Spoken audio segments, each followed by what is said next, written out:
Hello and welcome to this video. My name's Kris. I'm an Australian GP, but today I sit in front of you as just Kris, because just Kris got COVID after 2 years, maybe 2.5 years of working in this pandemic on the front lines. I finally tested positive and I just wanted to talk about it and my experience. So as a bit of context, I was one of the first people in my town to get the AstraZeneca vaccine back in March of 2021. This was before the information had come out that it was best for those over the age of 50 due to the risk of side effects. I got it anyway, and then several months later, following the guidelines, I got my second dose. And then several months later after that, again following the guidelines, I got my Pfizer vaccine. And that was about 4 months ago before I got my COVID infection. So I just wanted to contextualize. I was triple vaxxed, I was early vaxxed, and I was 4 months after my booster. I had recently travelled on a plane and I did sit next to a lady who had a chin nappy of a mask on, who was sniffling and coughing and clearing her throat the whole time. And though she said, "Don't worry, it's not COVID, it's the air cons," my husband and I were like, "Oh my God, help." We went to a gathering in that city on that weekend, and after we left, we found out a few people were COVID positive when they were at the event. COVID's a tricky beast in that you can often be shedding before you have symptoms, so I hold no ill will. No one was there maliciously, no one was there with symptoms, or at least not obvious symptoms that I could tell. No one obviously went to this event intending to spread COVID, so unfortunately it is just a reality of life now. I don't know the vaccination status of everyone there, but my understanding was the majority of us were definitely vaccinated as well. So it was one of those things. Anyway, I came home and I went to work on Monday and I felt fine. And early hours of Tuesday, I woke up with a splitting headache. Like one of those, obviously it woke me up, it was that bad. It was one of those headaches that was just like behind my eyes, like it felt like a migraine was coming on. And my migraines don't come on in the middle of the night, or at least they hadn't ever. So I tried to get back to sleep and I couldn't. So I got up, got some Panadol and Nurofen and tried to get back to sleep, and it was a really crappy sleep after that. So I got up and tried to get ready for work, was all dressed, and I felt very clammy. So I took my temperature. Like a good doctor, I have my thermometer in my bag at all times. It's not normal. And I had a fever of 38.3. So I messaged my practice manager and I said, "I'm going to work from home today." I did a rat test that morning. It was negative. So I thought, there's been some flu around. I hadn't had my flu vaccine as of yet because we just received them. So I thought I'm going to do a PCR after work. So I worked, and it was interesting working from home. It's hard as a GP, as I'm sure it's hard for like most medical professionals, if not most people in general. But I made it through. It was not a very busy day, as a lot of my patients did need to see me face to face for things like smears and skin checks. So it wasn't a busy day. I felt awful though. So I had this headache and it continued all day. I felt clammy and feverish, even though Panadol and Nurofen was bringing it down. It wasn't doing that great. Didn't really have much of an appetite. I felt very fatigued, so I had a nap, which is unusual for me. I stopped napping because I have insomnia.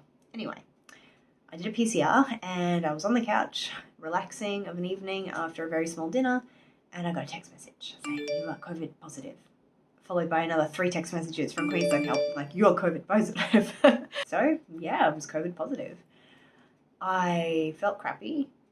I felt a little guilty, which is silly because that's the nature of the pandemic virus, is that it is highly contagious, and it is not a lack of hand washing on my part, mask wearing, or vaccines on my part. All of that prevents to a degree. So Queensland Health sent a survey to make sure that I didn't need to be admitted to the ward, the virtual ward. Thankfully I knew I didn't, but I filled that in anyway and went to bed. When I woke up the next morning, the headache thankfully was gone, but I felt awful. So over the next 7 days, because I was symptomatic for 7 days, my symptoms ranged from that headache and fevers to congestion to a sore throat that it was so painful to swallow. Like literally trying to, like, I don't know, push back my glands or something. I don't know if that helped. So really hard to swallow, no appetite. I had diarrhea, so every time I ate something, it was in the toilet, and I wasn't eating much. But anyway, I had the worst nausea and had in a very long time. I had bizarre joint and muscle pains, very, very similar to the pains I had when I got my AstraZeneca vaccine the first time. So I had tricep pain at that point, and this time I had tricep pain in my calves. Like, I needed to massage them, like I'd been on a run or something for the first time ever in a long time, and my muscles were protesting against it. Generally, I felt awful, and the fatigue. I would get up to go to the bathroom and then need a nap. And I wish I could sit here and say I'm exaggerating a little bit, but legitimately, I was not standing for very long. I went to try and make something, bowl of soup or something, and had to sit down a couple of times while stirring because it was just too much. I nearly passed out a couple of times. I naturally, as just a bit of a background, have quite low blood pressure and am a little bit prone to vasovagal syncope, where if I stand up too quickly, that's postural hypertension, or if I am standing for too long, or other, like, there's lots of different triggers, and I'm much better now as I'm older, but fainting is not uncommon for me, is what I'm trying to get at. So yeah, thankfully I didn't lose consciousness. I just had the whole, my vision went, and I felt clammy, and I had to get to the floor and put my legs up. So it was not fun.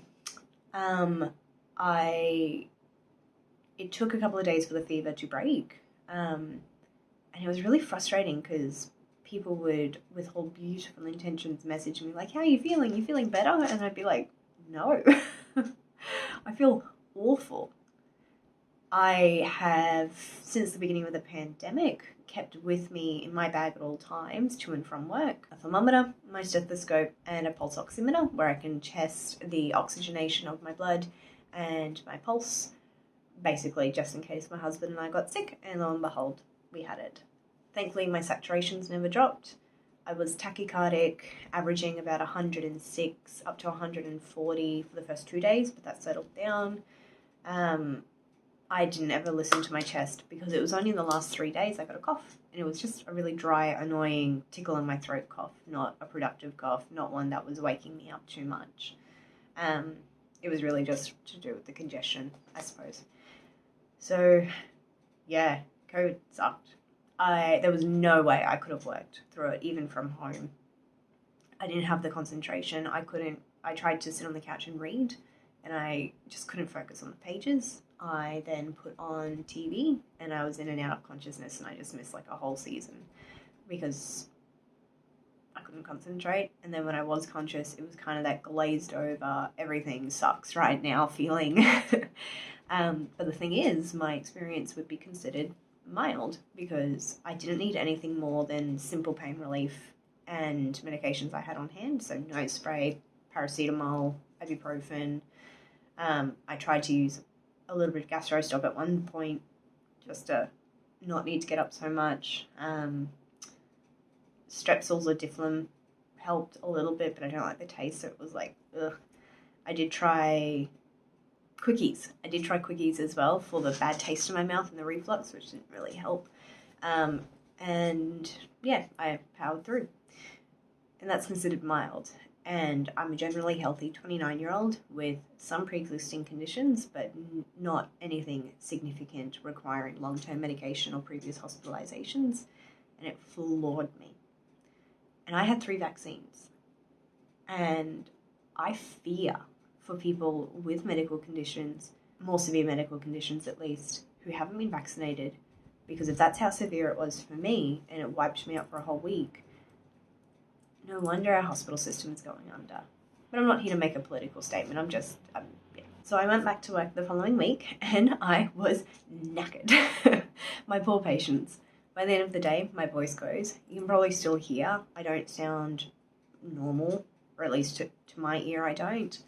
I have also just finished filming an emotional video, so I sound a bit worse than I am, but anyway. The fatigue, like I was contemplating napping between patients at one stage, just trying to get like 10 minutes in. I didn't. But the thing is, at no stage was I rat test positive. It was only on PCR. So I may not have ever shed the virus. All rat tests are just not reliable. But anyway, I'm now nearly 3 weeks out from it, and the fatigue is only now slowly lifting. I haven't resumed exercise because I know that just day-to-day life at the moment makes me exhausted, and I don't want to risk taking a few steps back by engaging in exercise, even if it's like cardiovascular at this stage. I'm just trying to listen to my body and rest as much as I can for now. Thankfully, I've come out relatively unscathed. I lost a week of work, so a week of income. I slept a lot, but I didn't need hospital. I didn't need antivirals, so I came out pretty well. Wasn't fun though, and I wouldn't wish it on anyone, and I wish I hadn't got it, but I did. So that's my COVID experience. I am not eligible for a 4th dose as of yet, but I will certainly be armed at the ready the second I am, because the thing is, I've had it. I can only assume it's Omicron, as it's the predominant strain around at the moment where I am. I could get it again. I do have better natural immunity now, more antibodies, but they won't last forever. And I still could get another strain, and I don't want it. So I'm going to do everything I can to protect myself. So anyway, that's that. I'm feeling much better, and I hope that you all remain COVID free, and that if you do get it, you remain relatively asymptomatic, like my husband did. He had a bit of cough, a bit of the sniffles, and was a bit tired for a few days, and that was it. So I'm glad that he was a lot more mild than I was, although I wish we could have been both that mild. I would have loved to have worked from home or at least done something, but hey, you don't pick your illnesses. So until next time, please don't forget to like, subscribe, comment, and leave video requests. But please do stay safe, stay healthy, and I'll see you in a video very soon. Bye.